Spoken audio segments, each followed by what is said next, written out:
the radical, fundamental principles of freedom, rational self-interest, and individual rights. This is the Yaron Brook Show.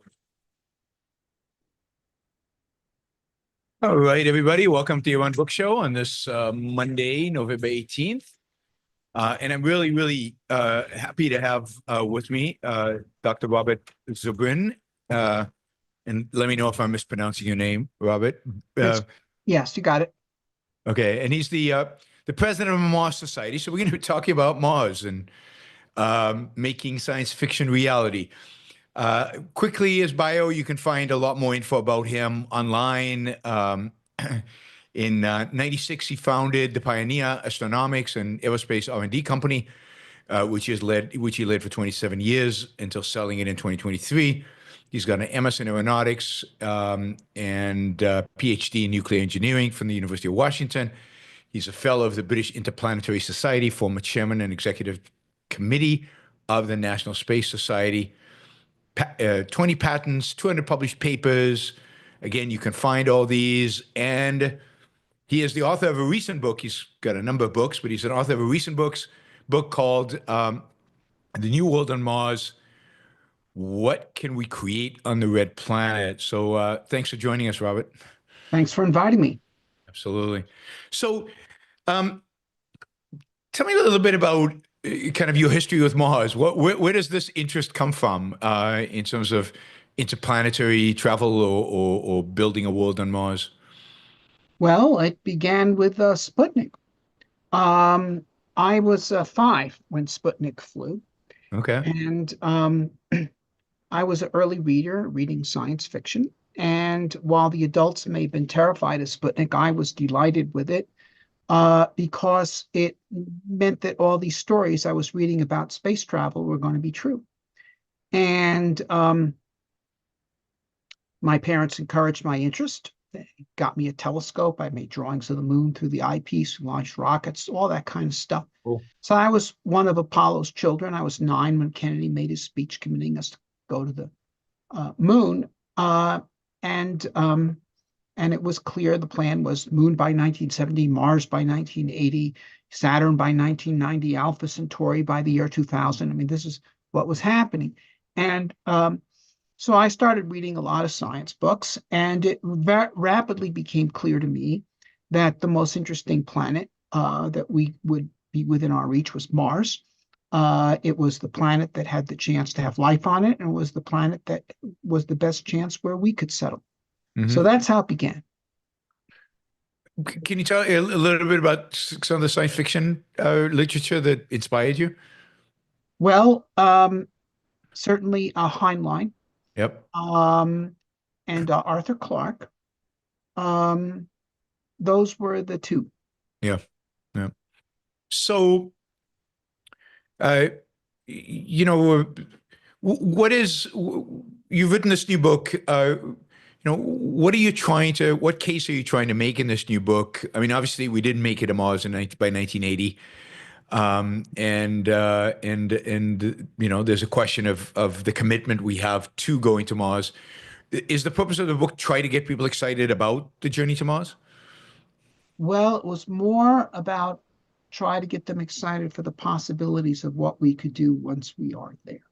Okay.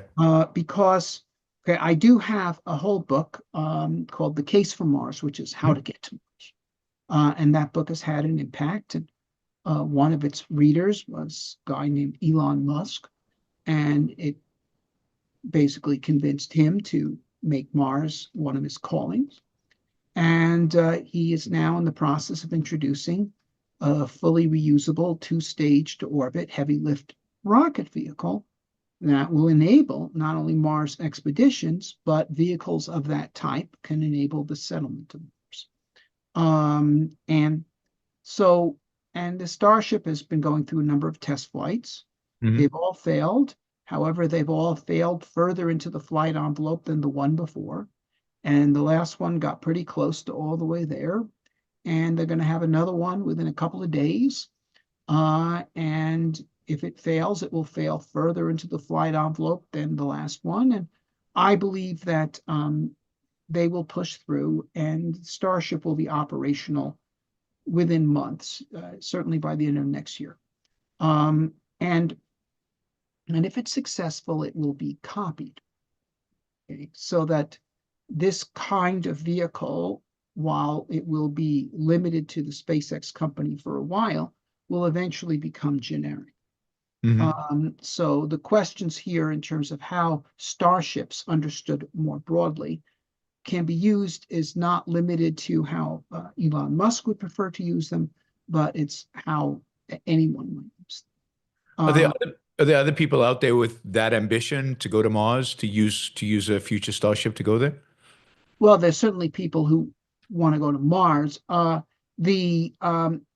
look, right now, okay, Musk's fully successful launch vehicle, his established ones, the Falcon 9, which has been a spectacular success. They've launched like 100 of them this year, which is about as many launches as all the launches in the rest of the world combined. They're launching them at a rate of 2 or 3 a week, which is incredible. And now this is a mostly reusable launch vehicle. This is a vehicle with a reusable first stage, and the first stage is the majority of the vehicle. It's 80% of the vehicle, and an expendable upper stage.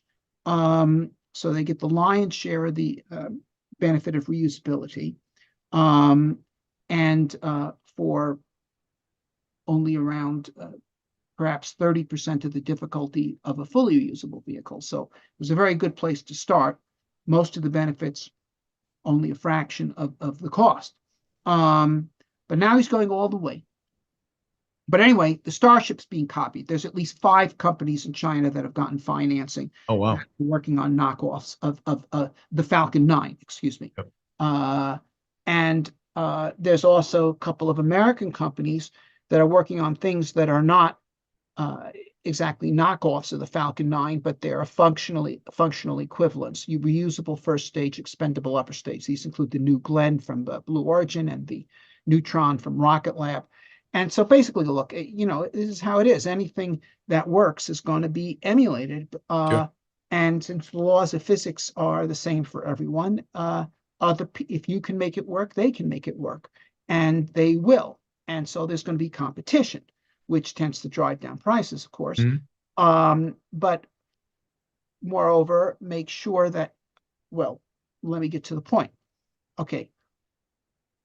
Musk told me that he could build the Starship, that is the upper stage of the 2-stage vehicle, the part that would, for example, go to Mars. The lower stage would always stay on Earth. Okay, hold on a minute.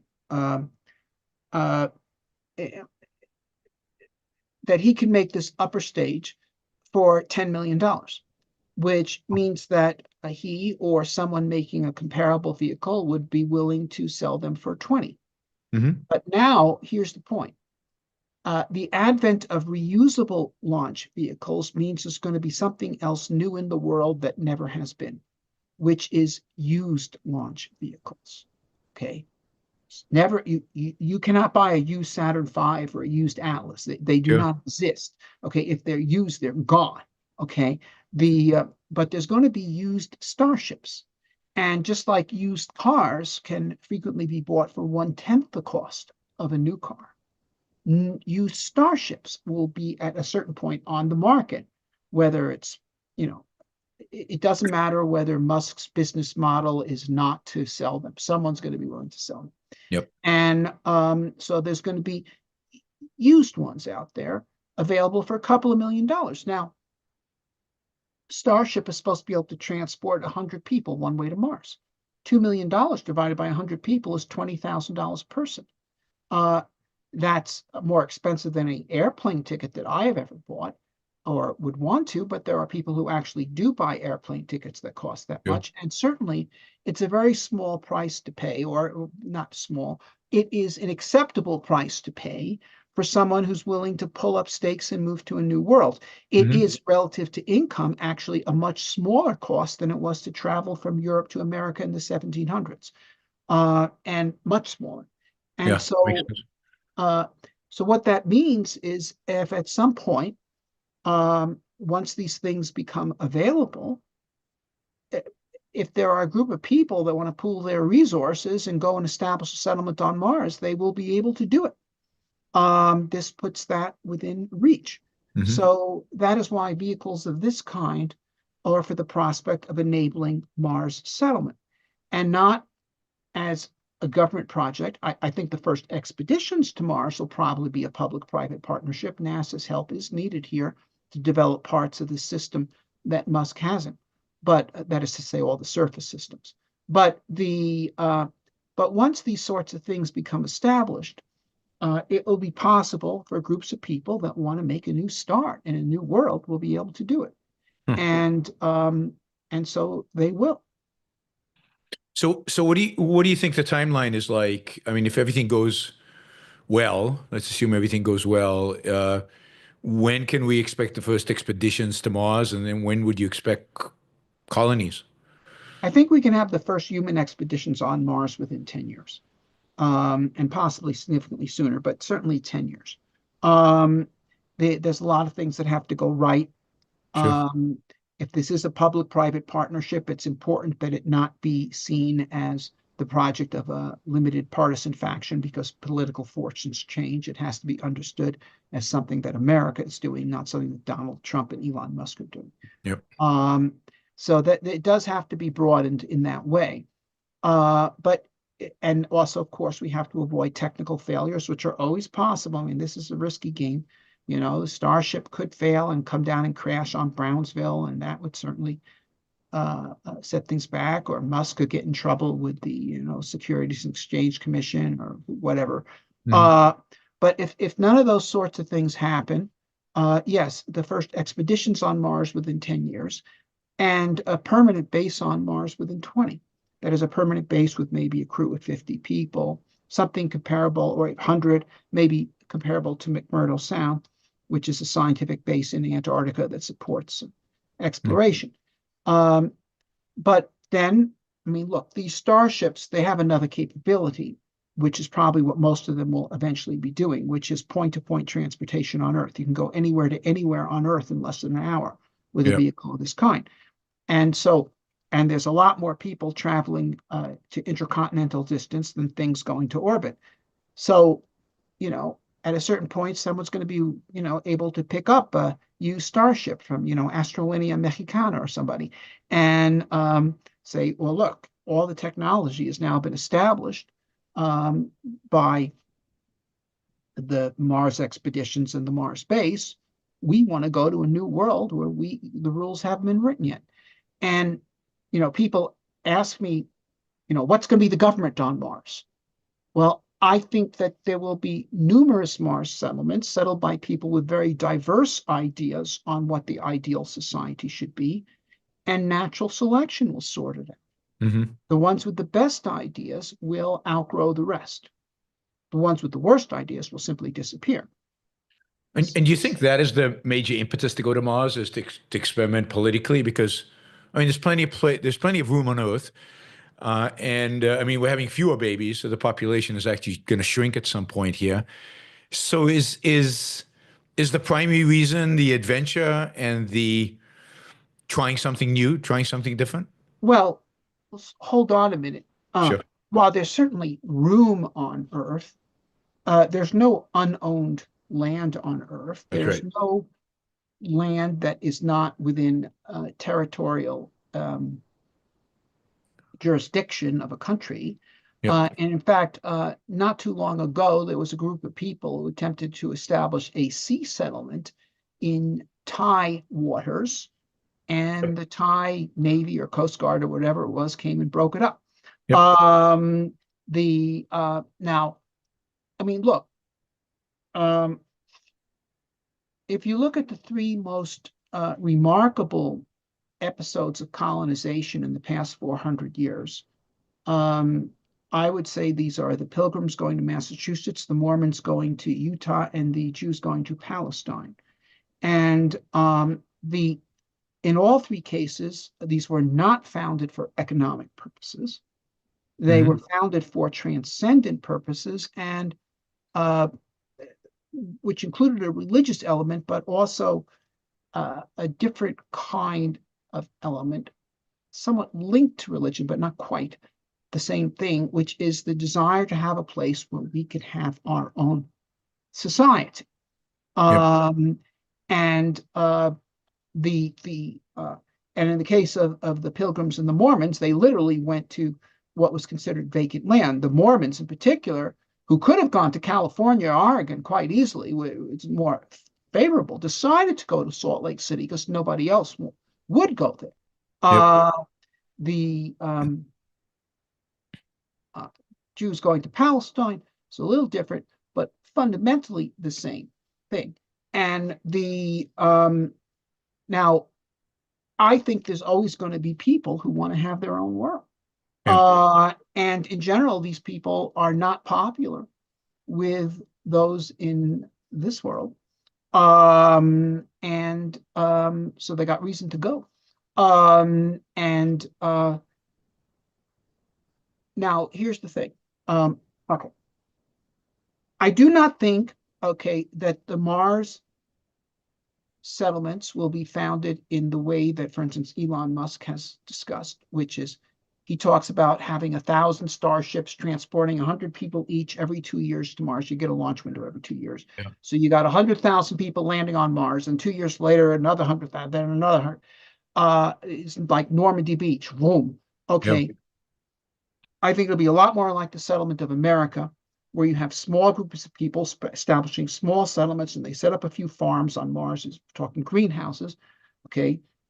Some industries turning Martian iron oxide into steel and, producing Martian plastics and glass and all these things so you can create all the bulk goods needed on Mars. And so once you create this certain agricultural and industrial base, you send 100 people to Mars with a ship packed with supplies, but now they're producing enough food and so forth that the place can support 200 people. You can send another 100 people, and now you have a larger workforce, and you can expand the industrial base and so forth, and it will grow organically. I mean, Normandy Beach worked. You could land 100,000 people in a day on Normandy Beach because you had Liberty ships that could transport 10,000 tons each, and they crossed the channel in less than a day. Whereas the Starship can only transport 100 tons, and it takes 8 months to travel to Mars at much greater cost than a Liberty ship, and so forth. So really, you can only use the transportation system to transport the goods to support a small number of people, but then they have to build up the base on Mars, the economic base, the industrial, agricultural, productive base, so that it can support increasing numbers of people. I emphasize they need to produce the bulk goods. They don't need to be able to produce themselves things like this, which require a very large, billion-person international division of labor. But this thing has such a large value per weight, that it can be transported across interplanetary space. So the Mars colony will continue to import high-tech things, and they'll have to at some point be able to pay for imports. I think they will do that by exporting inventions, because I think it's going to be a tremendous engine of invention, because the Mars colonies are going to be a group of technologically adept people in a frontier environment that is going to really force them to innovate, and so they will. And many of these innovations that they make will have terrific applications on Earth, and therefore be exportable, licensable, and so forth. So how expensive is it going to be? I mean, to get there, you said maybe $20,000, but how expensive is it going to be to build that infrastructure? I mean, there's going to have to be significant infrastructure to create agriculture, Well, they'll have to have a significant home front organization, as was the case in all three of the colonization examples that I named. Absolutely, the Pilgrims, the Mormons, the Jews going to Palestine, and in fact, such organizations still exist in the case of Israel.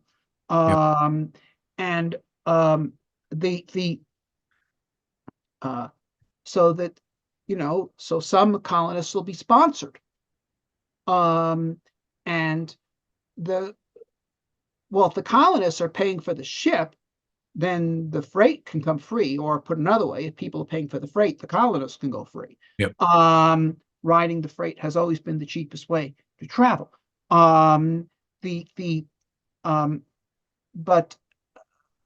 buying the goods, yeah, that'll be well between the colonists and the home front organization. But this is is fundamentally a doable kind of thing. So Musk's idea of, hundreds of thousands of people arriving, has he worked that out economically in terms of what that would I don't believe he has. I think he's mostly been thinking about the transportation system. Mhm. But no, really, I think that these things will grow organically. And I also don't think it's going to be a 1,000,000-person city. Million-person cities did not become common on Earth until there were railroads. Because to have a 1,000,000-person city, you have to be able to transport large amounts of bulk goods over long distances. I mean, yeah, Rome, capital of the Roman Empire, was Exception, 1,000,000 people, but it had this entire empire organized to support it. New York City didn't have 1,000,000 people until about the 1860s. And but so I think rather what you're going to talk about are small cities, lots of them, 10,000, 20,000, maybe 50,000 people, which is the size of Renaissance Florence, or Rembrandt's Amsterdam, or revolutionary Philadelphia. You can have a vibrant intellectual and cultural life in a city of that size, and yet it is nowhere near as taxing to support as a metropolis of 1,000,000 people. And there's certainly room on Mars for dozens of such city-states. So how do you solve the technological problems of life on Mars? I mean, oxygen, gravity, water, all of these things. I mean, how is that solvable? Okay, well, water is actually reasonably plentiful on Mars. There are pure water ice glaciers on Mars as far south as 38 North, which is the latitude of San Francisco, on Earth. All the chemical elements needed for life and industry are present on Mars: carbon, nitrogen, iron, aluminum, sulfur, silicon. And furthermore, Mars has had a complex geological history. This is very unlike the Moon. The Moon lacks carbon and nitrogen, and water is extremely rare. And the Moon has not had a complex geological history, so that the Moon has not been able to create mineral ore. On Earth, copper is actually geochemically quite rare. It's only 60 parts per million in the Earth's crust. But ancient people were able to use it because there are natural processes that concentrated it into ore in various places, and into very high quality ore. And such high hydraulical processes and volcanic processes also have occurred on Mars, so that ore is available there. So now you do need energy to do all these transformations. And obviously fossil fuels are not available on Mars. You can make the equivalent of fossil fuels on Mars out of hydrogen, water, and carbon dioxide. In fact, my Mars mission plan and Musk's mission plan does specify that. Making natural gas, methane on Mars is straightforward, but you need energy. Initially, that will come from nuclear fission reactors.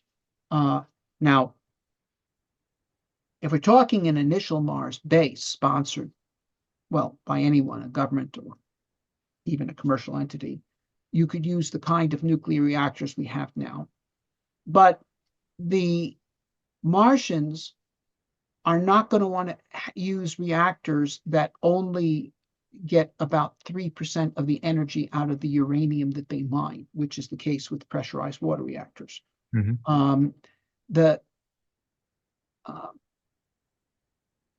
going to want to get a much higher percent. So they're going to want to do breeder reactors. Breeder reactors can get over 90% of the energy out of the uranium. Now, why don't we use breeder reactors on Earth? Okay, well, the answer is that fuel costs are only 5% of the cost of the electricity produced by nuclear reactors. The rest is the capital cost.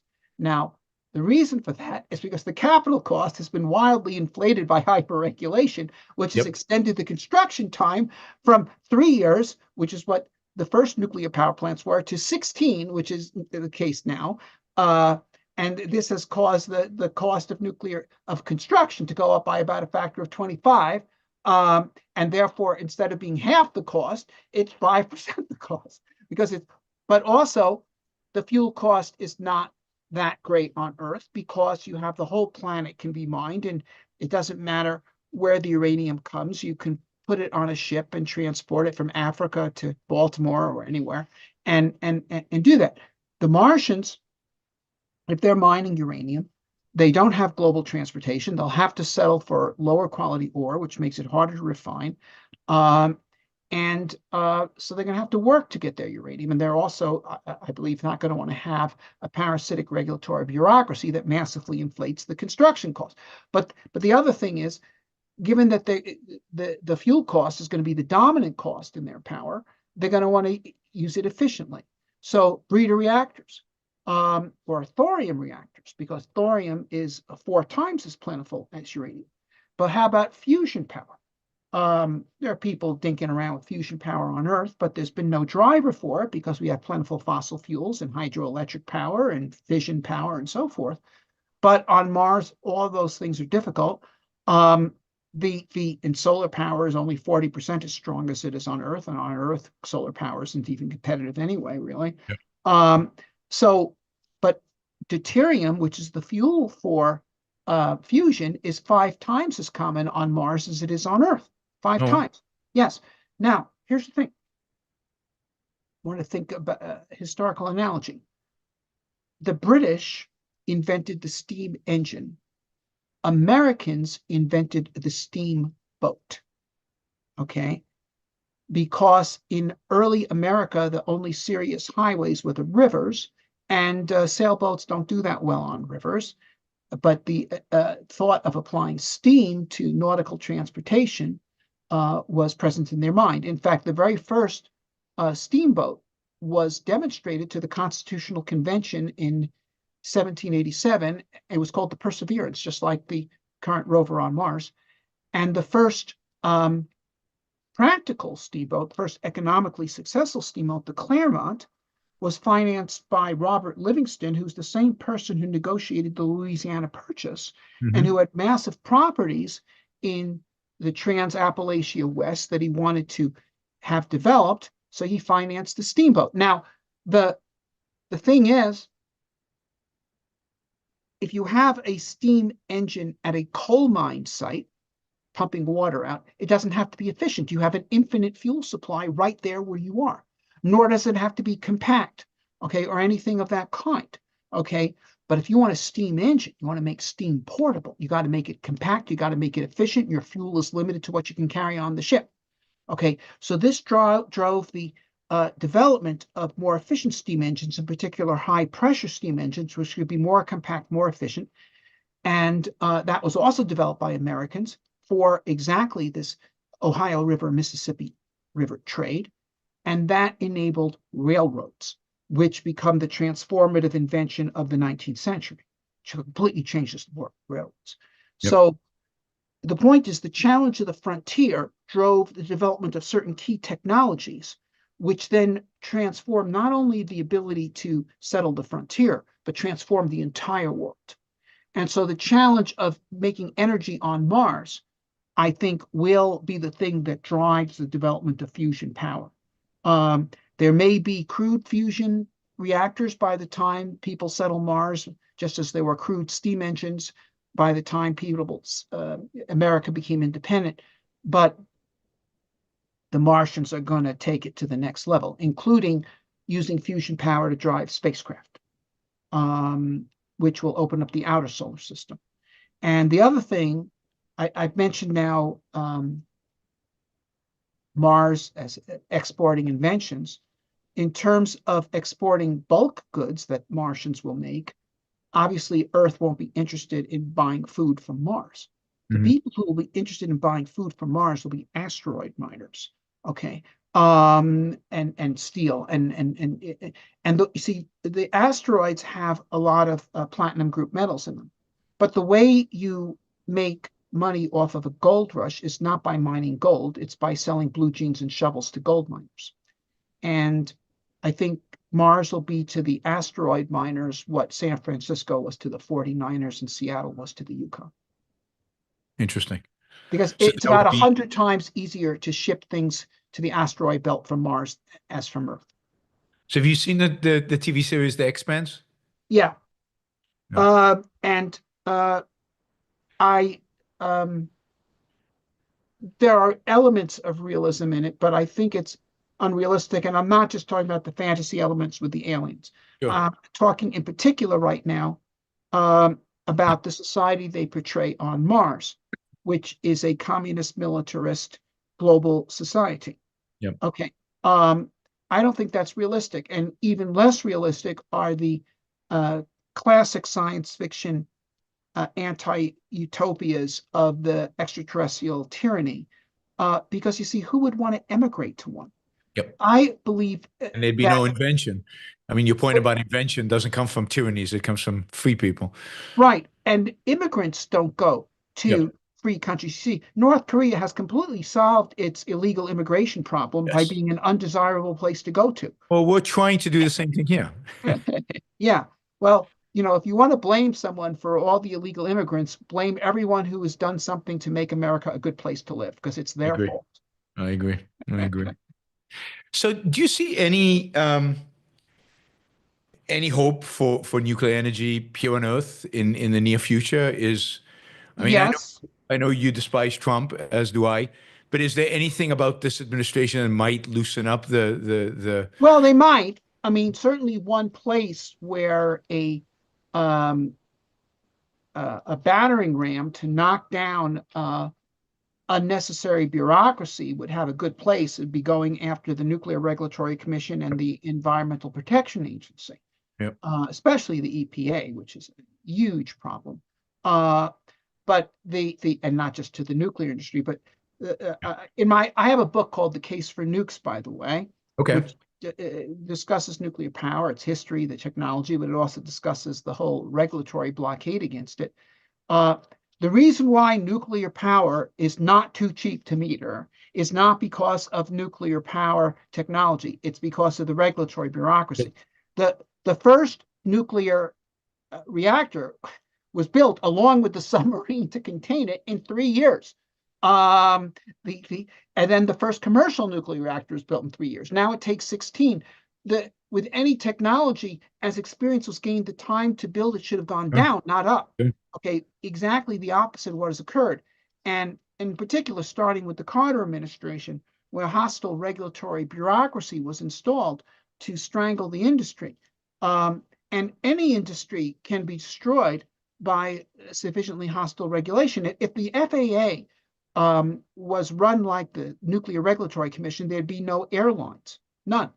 And while people may have certain issues with the FAA, I have to say that we do have airlines, and because they view their mission as how do we make sure the airlines are successful, and that includes some regulation to make sure they run safely. But the nuclear regulatory system is an absolute lunatic asylum. I mean, they have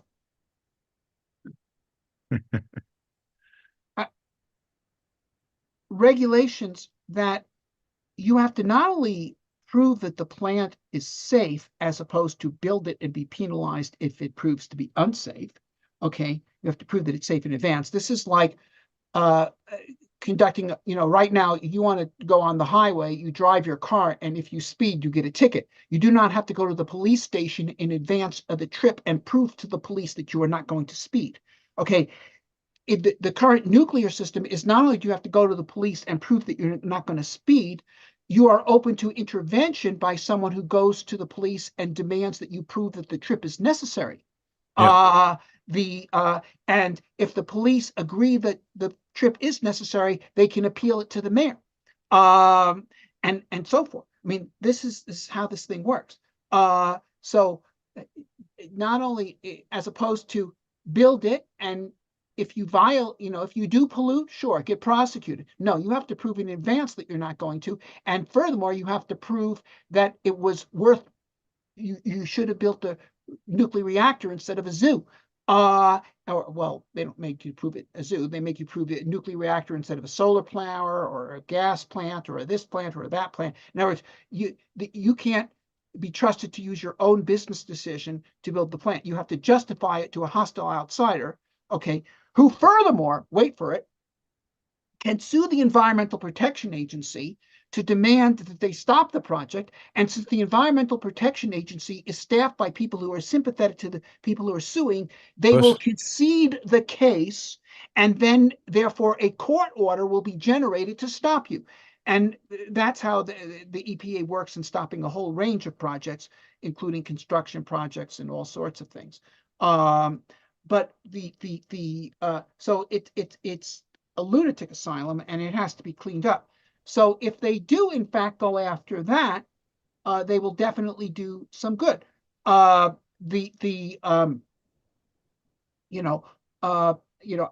don't think we need them to go after limiting the number of fire escape inspectors and stuff.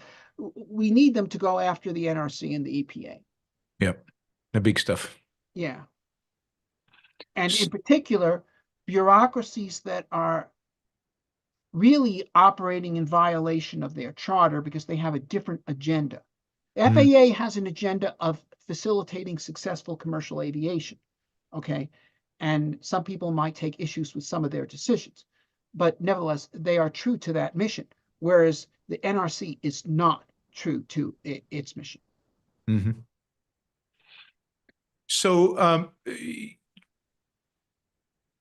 Elon Musk has talked about, I don't know, nuking the poles of Mars and terraforming it. Is that just I believe that terraforming Mars is ultimately possible. I don't think it can be done by nuking the poles. Okay. You would need many, many, many nuclear bombs to evaporate the poles, and you'd create a lot of fallout if you did that.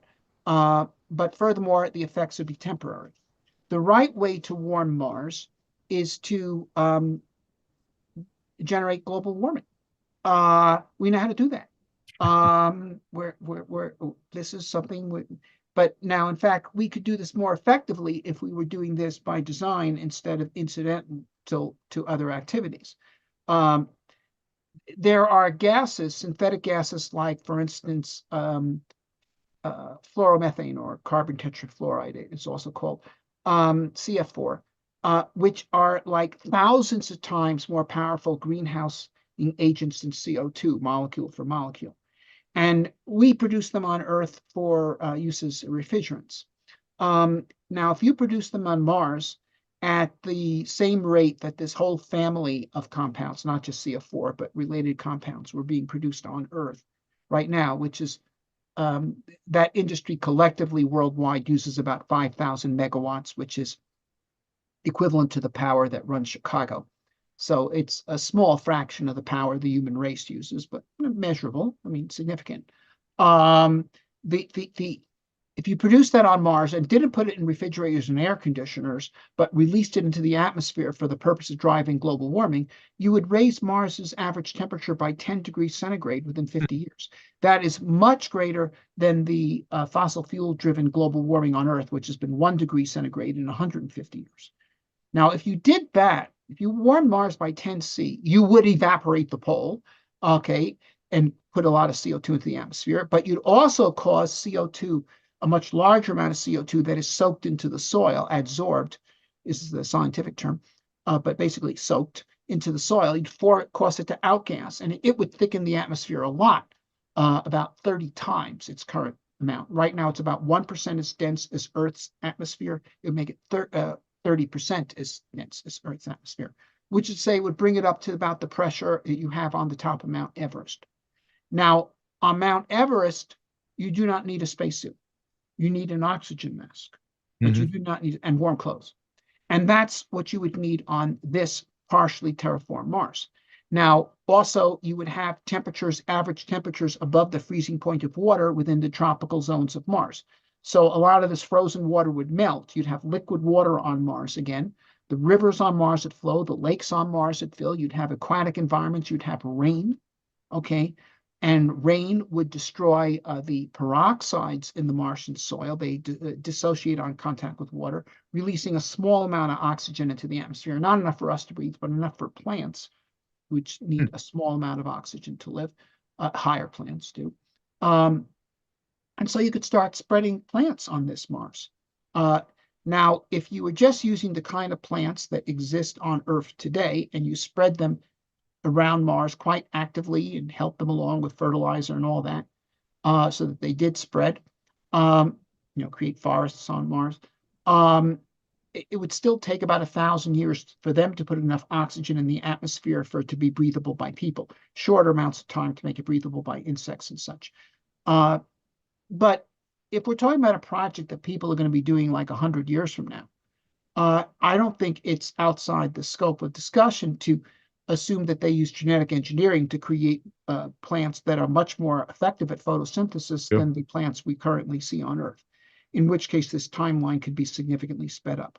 Alternatively, it could be sped up by the development of just alternative technologies altogether, which is why I sometimes tell people that the scenario that I just outlined for you on how I would terraform Mars, that 200 years from now, Mars will be terraformed. And if Martians pick up my book, and I'm sure everybody, it'll be mandatory in the public schools on Mars to read The Case for Mars. But nevertheless, what they'll say is, this is really cute.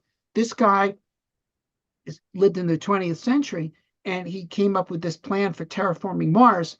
But how 20th century can you get? No, so they will look at it the same way we look at Jules Verne's plan for a human mission to the moon. In 1865, Jules Verne wrote a book about a trip to the moon. And he launched the crew from Florida, okay? And it was a crew of 3 in a capsule that orbited the moon and landed in the Pacific Ocean and was picked up by a United States Navy warship, all as actually happened 104 years later.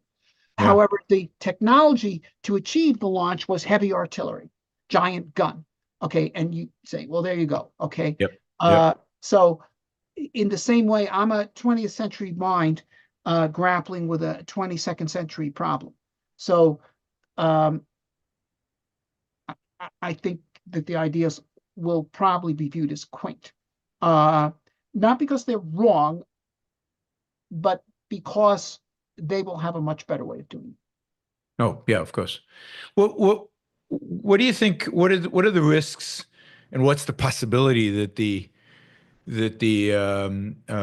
getting to Mars and settling Mars will ultimately be a project of the Chinese government or the Russian government, and not of the U.S.?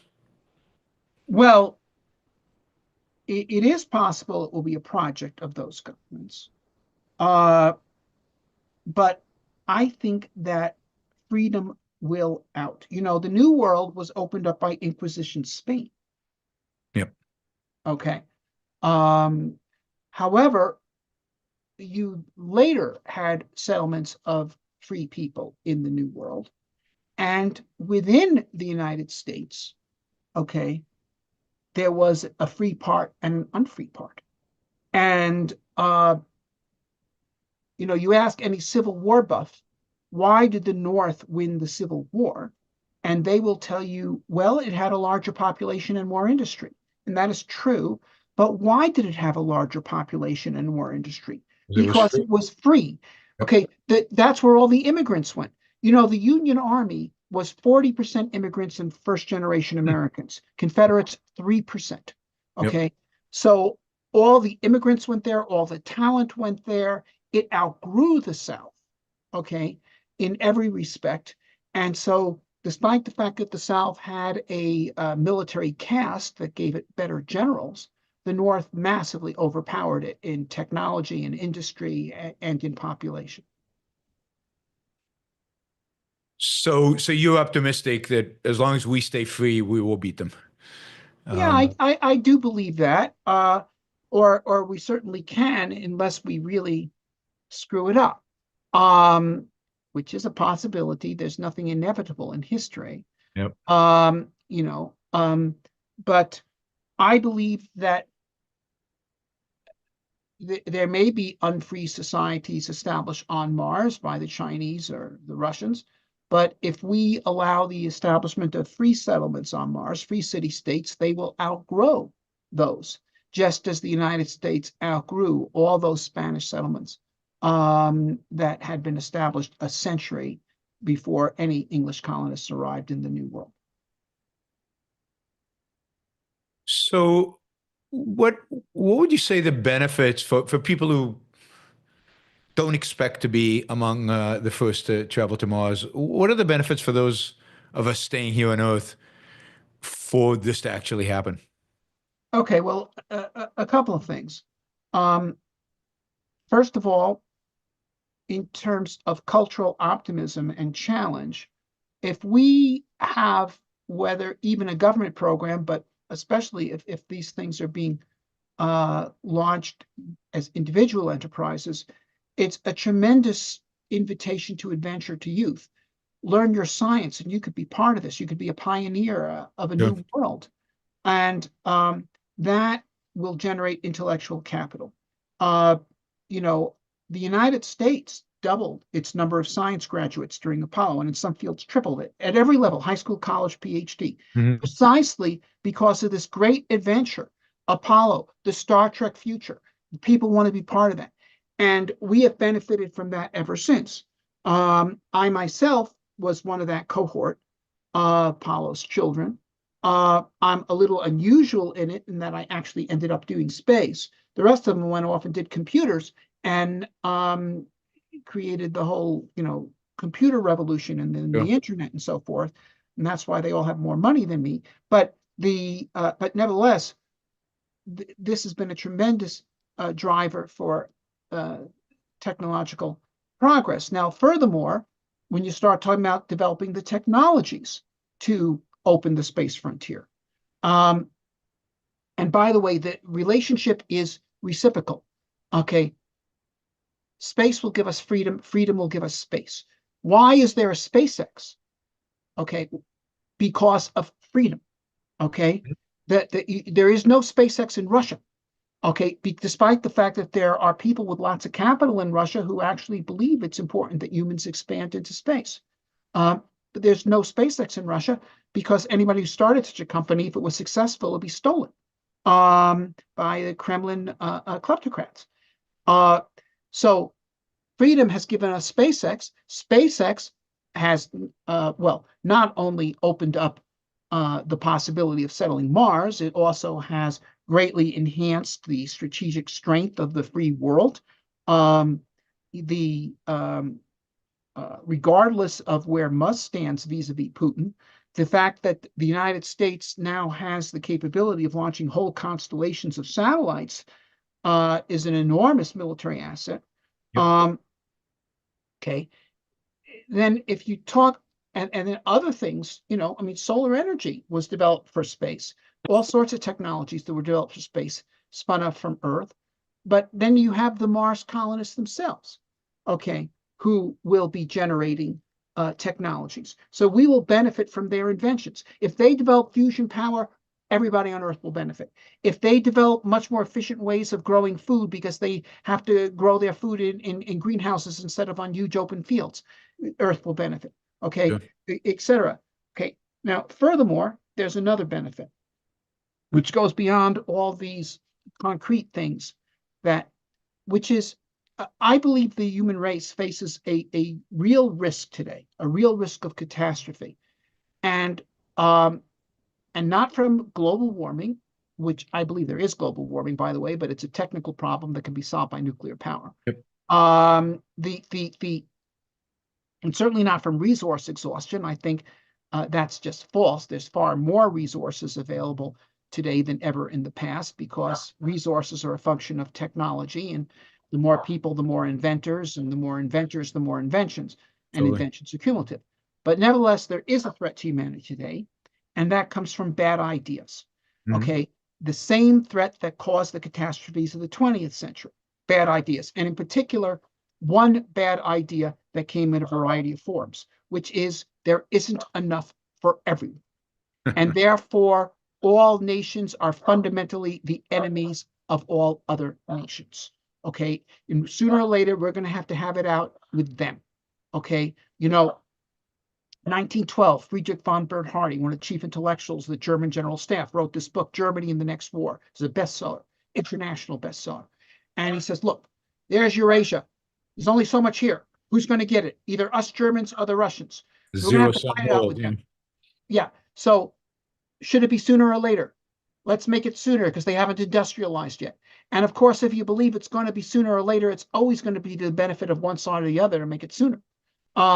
And then Hitler, more hysterically, okay, the laws of existence require uninterrupted killing so that the better may live. Germany needs living space.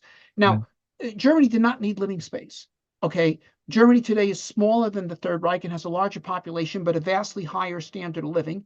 Why? Not because the Germans were successful in taking over other countries, killing everyone there and stealing their cows. That project ultimately failed. And had it succeeded, they would actually be poorer than they are today. Okay.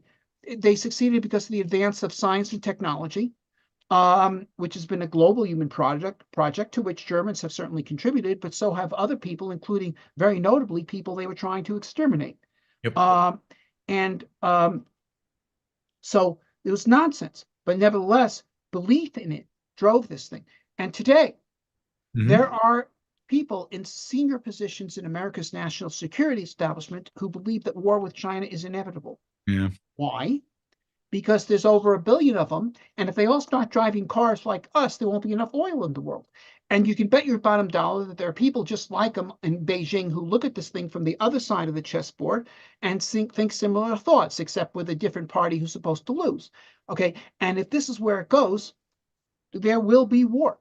Now, but you see, if we can settle Mars, if we can take a place that is a true desert, okay, a real desert, that is a place devoid of life and wealth and possibility, and turn it into a living world filled with cities and universities and used bookstores, and all of that, then it becomes clear this is false. That it is not true, as the National Socialists would claim, that the world is a struggle for existence among nations and races, but rather that the actual human condition is a family of nations that are engaged in a joint project to expand the possibilities for humanity, a very disorderly family, to be quite sure, but nevertheless, a family who are making these innovations, who are expanding the frontiers of existence, because inventions made anywhere ultimately become used everywhere,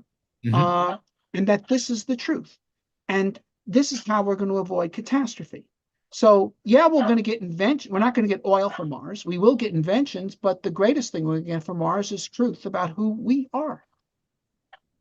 You'd think we would have gotten those truths already from previous pioneers and previous societies and just comparing what works and what doesn't work on this planet.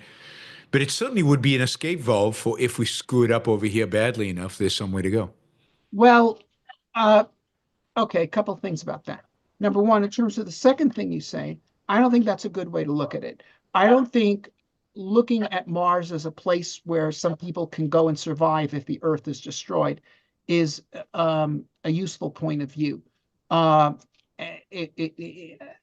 not going to Mars to desert the Earth. We're going to Mars to expand humanity's capacity to deal with all challenges, and not just asteroidal impacts because we're spacefaring, but even epidemics because we'll have more scientific talent. You name it.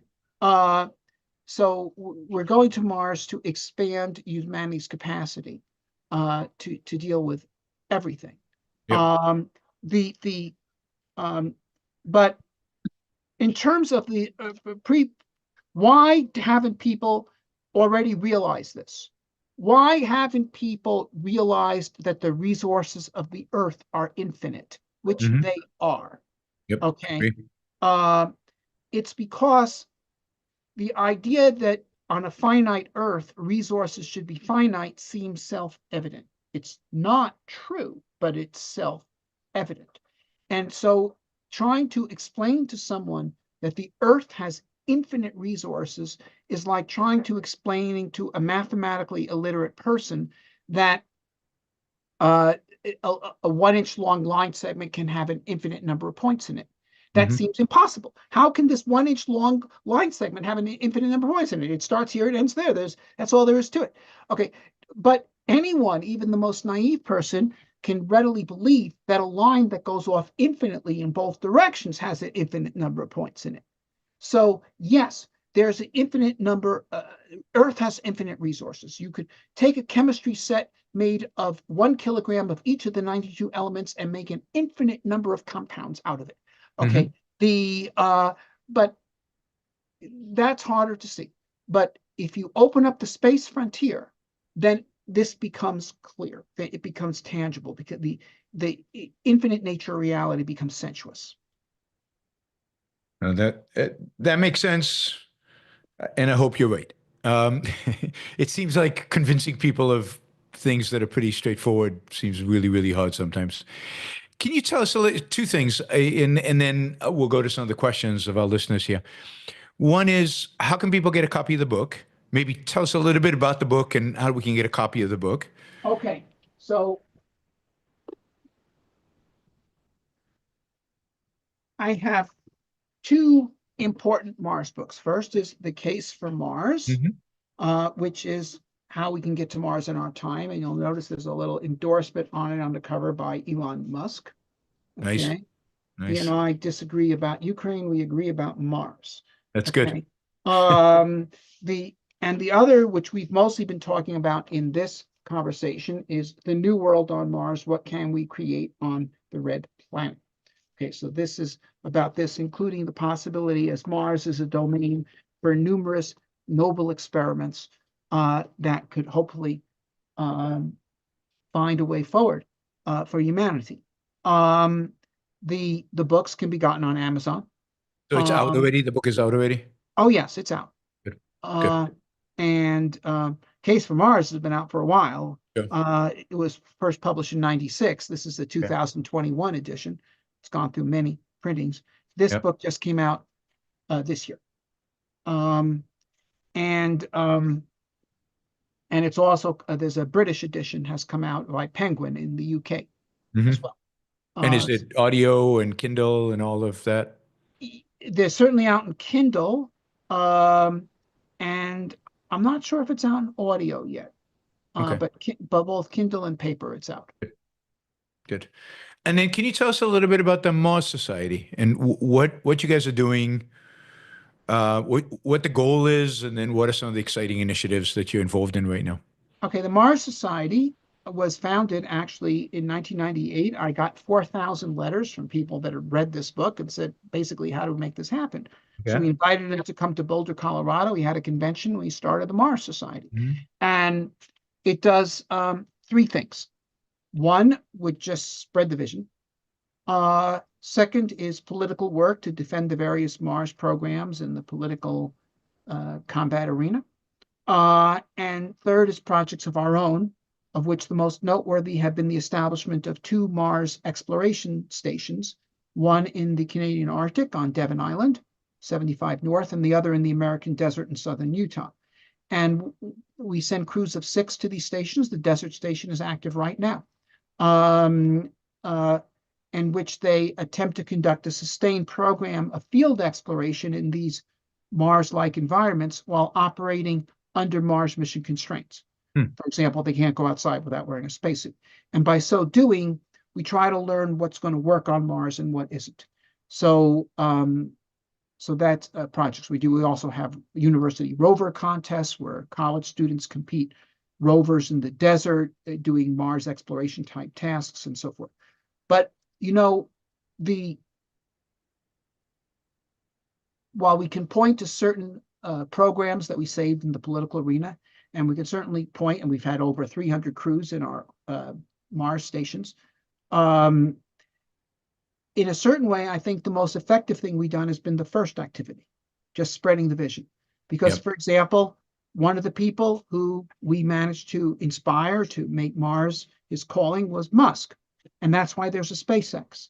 And, Victor Hugo said, nothing can stop an idea whose time has come. But that's if the idea has messengers. And if you spread the idea, it will recruit the forces to its banners required to make it happen. So you get all kinds of people recruited to the cause, some with business talent, some with political talent, some with technical talent, some with artistic talent, okay, who can build this thing up.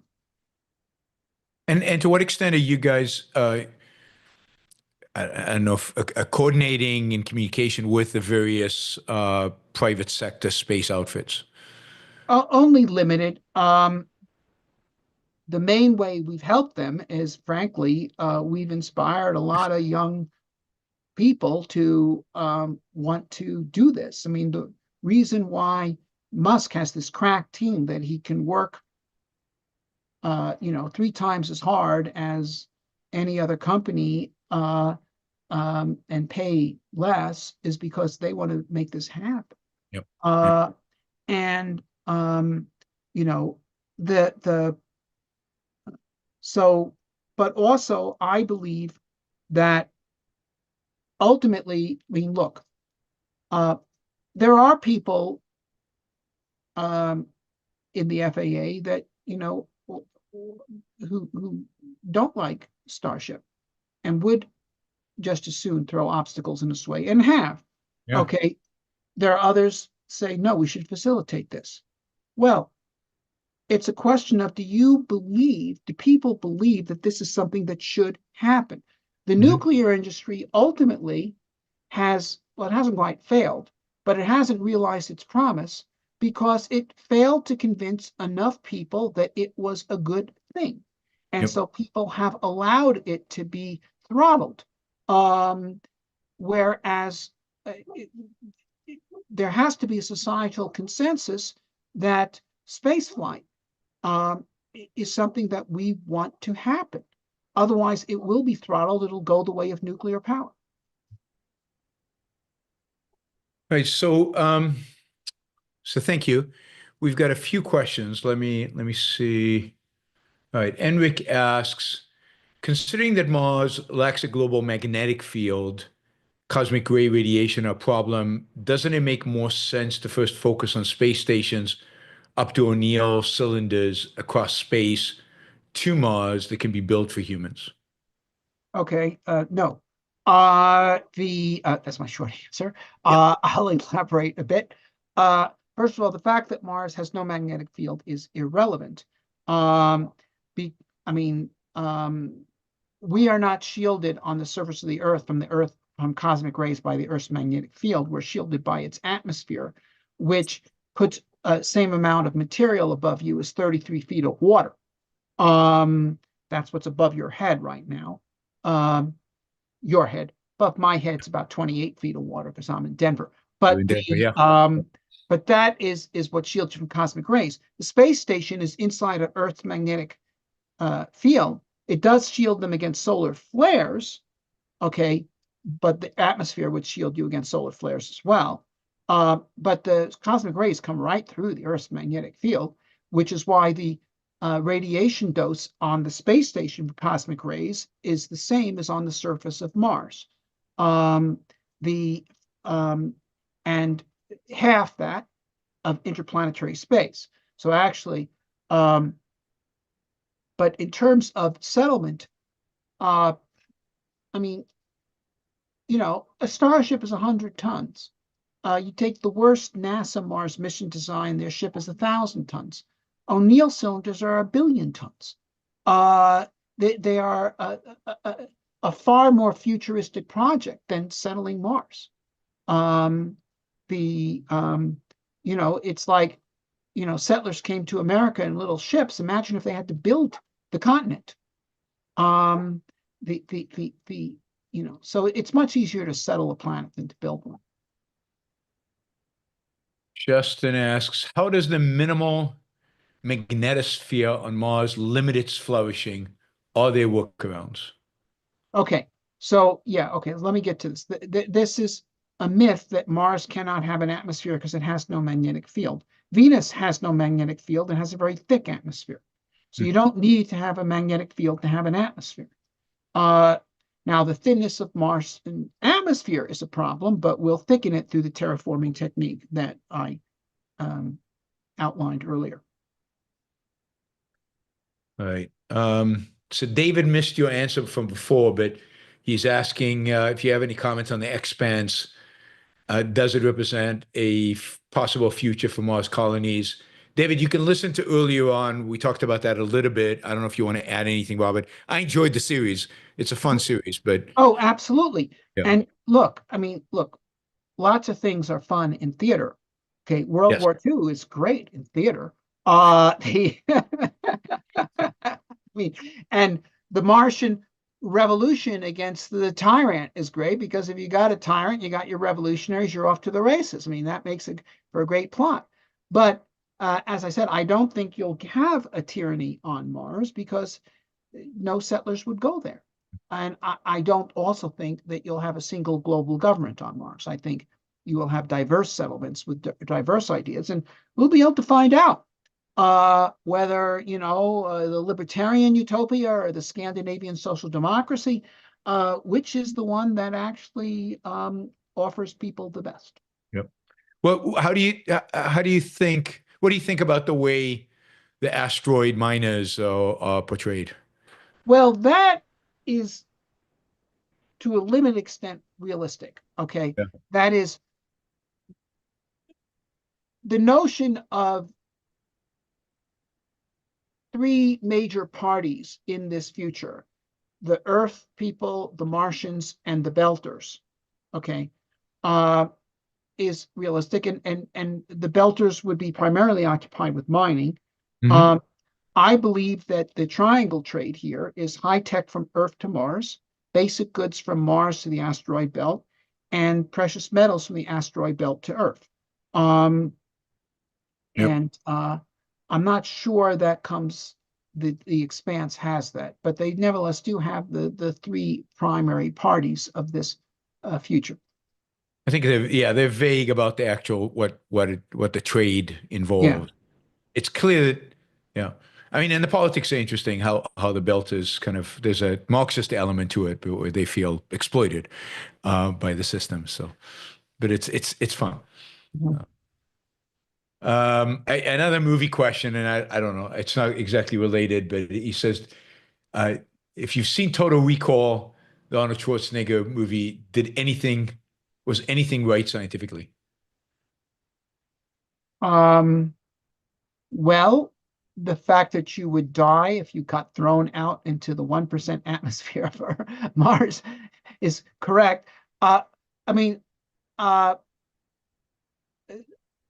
once again, this is a really fun movie, but that is an example of, the revolution against the extraterrestrial tyranny, which makes for great movies. But I think, in addition to numerous technical errors or nonsense in that movie, including terraforming Mars, in about an hour.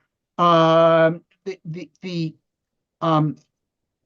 My main objection, although I did enjoy the movie very much, is once again this extraterrestrial tyranny. Who would go there?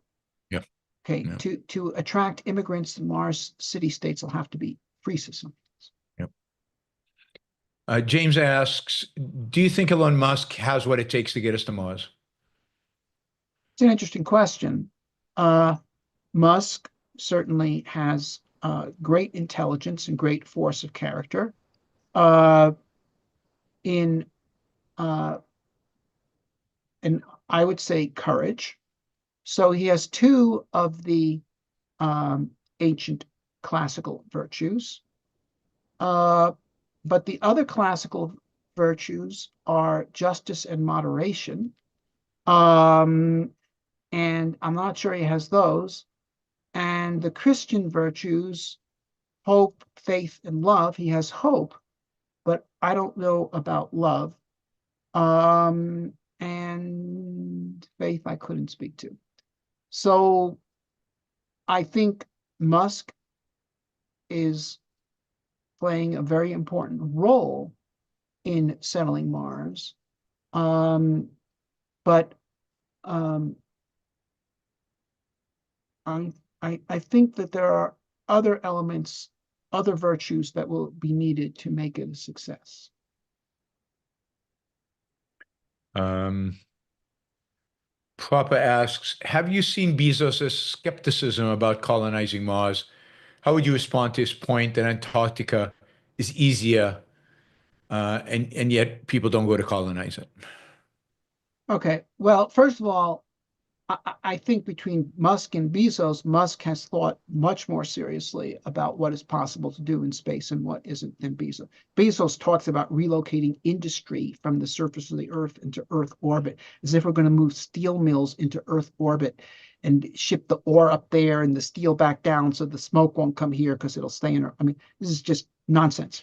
The Bezos has been a follower of Gerard O'Neill, um, who I guess is my opposite number in terms of he has inspired people on an alternative vision of floating colonies in space financed by beaming power down to Earth. It's sort of a business plan based concept as opposed to social reproduction based, which is what my concept is.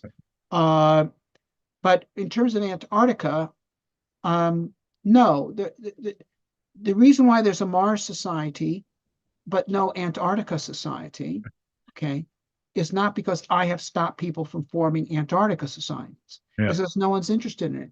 And the reason why no one's interested in it is because people want to do something important with their life. And it's clear that establishing an additional nation in Antarctica would not be a fundamental change to the human condition. Whereas establishing a new nation on Mars would be transformative. Yep. Ian asks, how well did you know Jerry Pournelle? What do you think he would think about Trump post January 6th? That's a difficult question. I knew Pournelle somewhat. Pournelle would certainly be considered a conservative, very much so. And for that reason, he probably would have preferred Trump to Kamala Harris.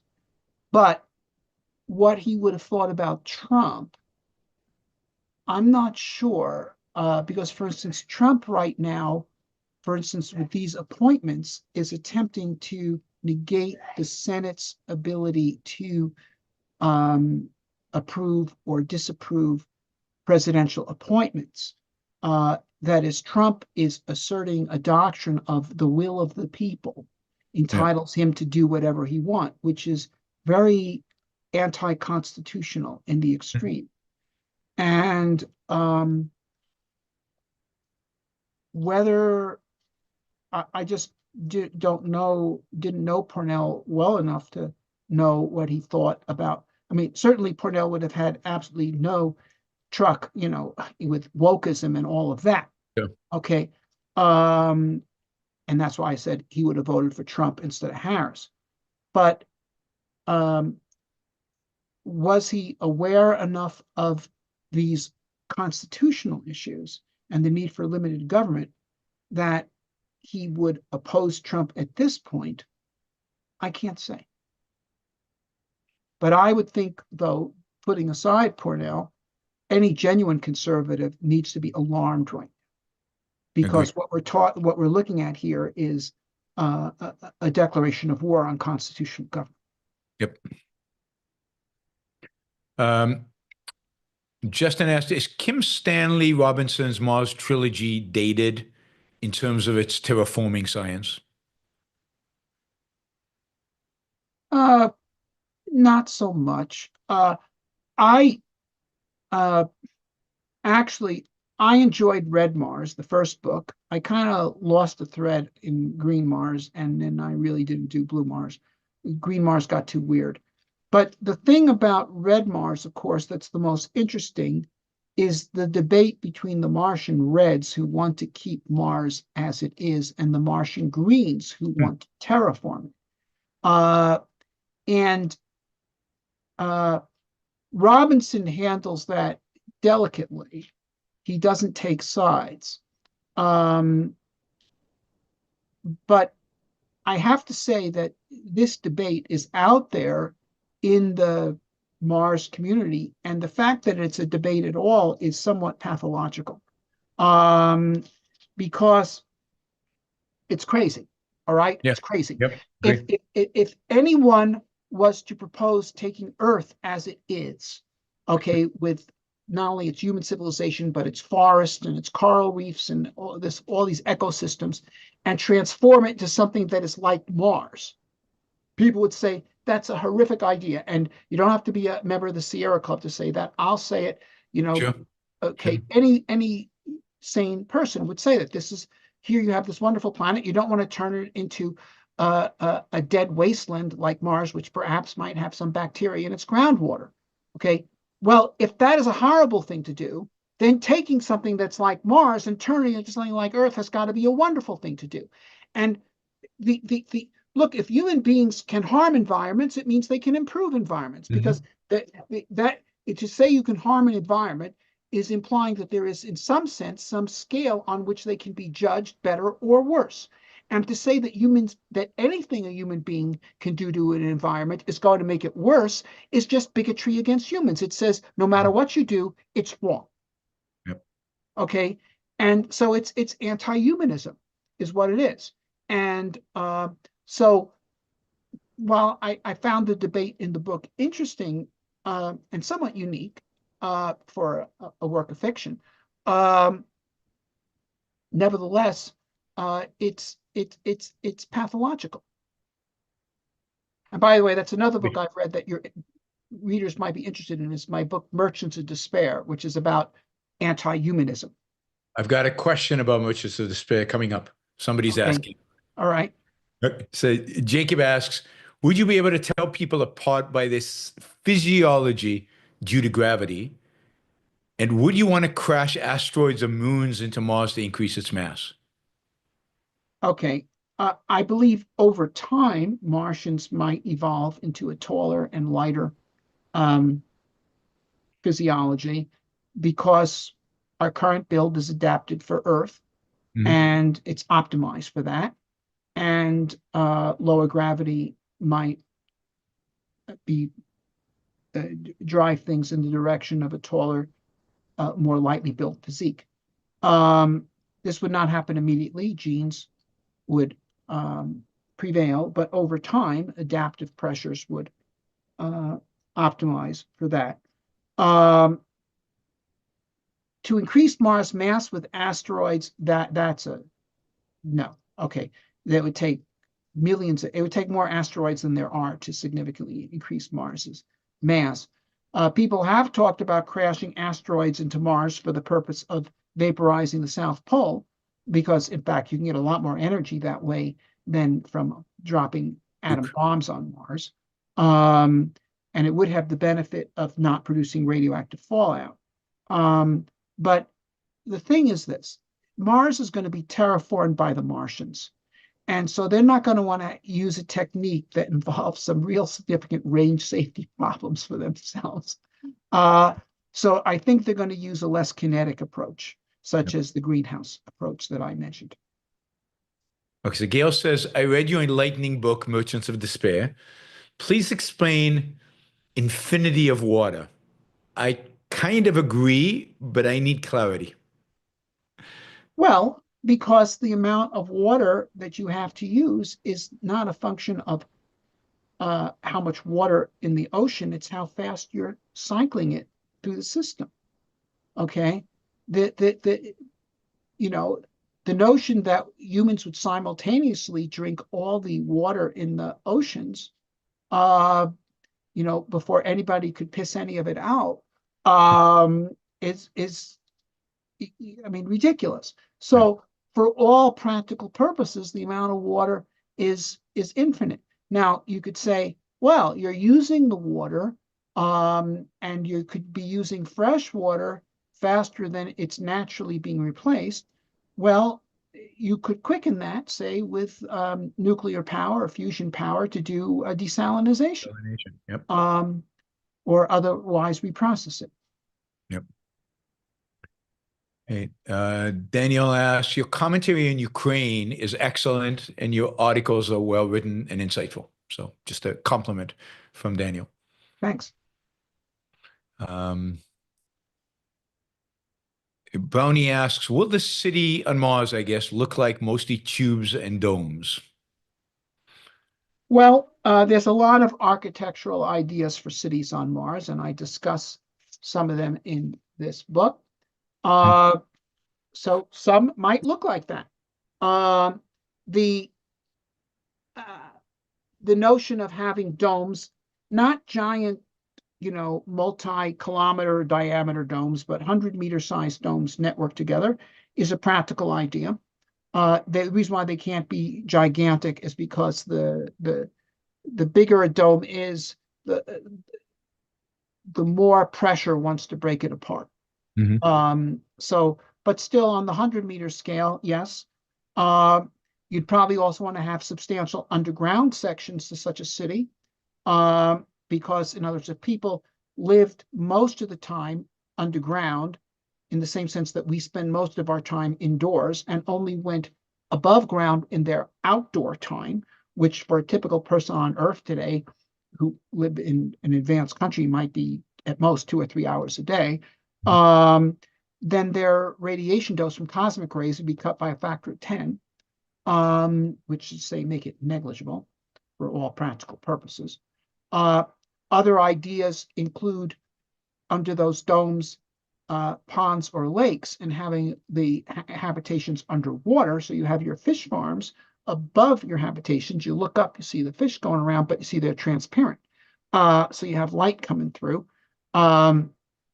Things like that. There's really a multitude of ideas.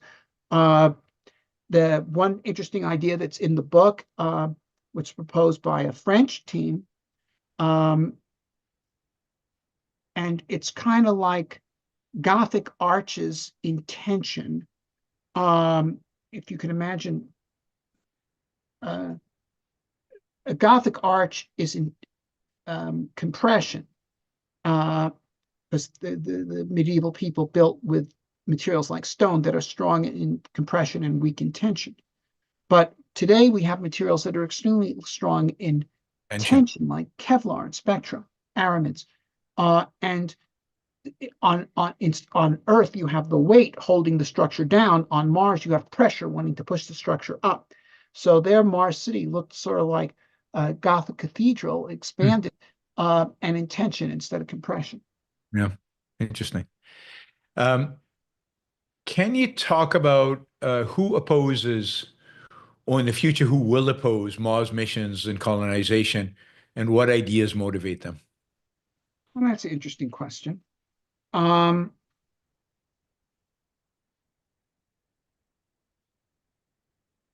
There will be people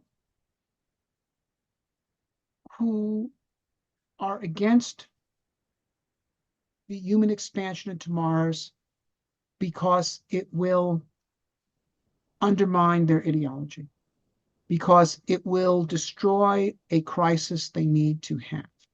This is ultimately the reason why the Malthusians opposed nuclear power. You would think that people who were concerned, for instance, like the Club of Rome, that we are running out of oil, would be for nuclear power, because it's not going to run out. On the other hand, but just exactly the opposite. And in fact, the Sierra Club, when it turned against nuclear power in 1974, until then they were for it because it was their alternative to oil. And then they decided they had to be against it too, because, as they put it, it would encourage unnecessary economic growth. Or, to be a bit more truthful, it encourages the belief that unlimited economic growth is feasible. Yaron, you probably remember the Club of Rome report, and which made a sensation in 1972. And the crowd at the New York Times and similar places, say, oh, here it is. This shows that we can't keep going like we're going. And only Neanderthals from the Chamber of Commerce, who just want to make money, deny the reality that continued economic growth is impossible. So you come along, whether it's a technology or an option, as in Settlement of Mars, that undermines the story, then you have people that oppose it.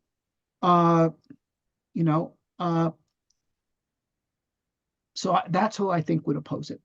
Mhm. All right, final question. What's the minimum gravity needed for life to flourish? Well, for life to flourish, uh, I don't think it needs much gravity at all. I mean, fish essentially live in zero gravity. They're buoyant. Uh, but the but if you're talking about humans to flourish, this is not yet known. I once asked Buzz Aldrin, who had experienced force Earth gravity, zero gravity, and lunar gravity. Mhm. And lunar gravity is 1/6 Earth. It's about 40% that of Mars, which is 3/8 that of Earth.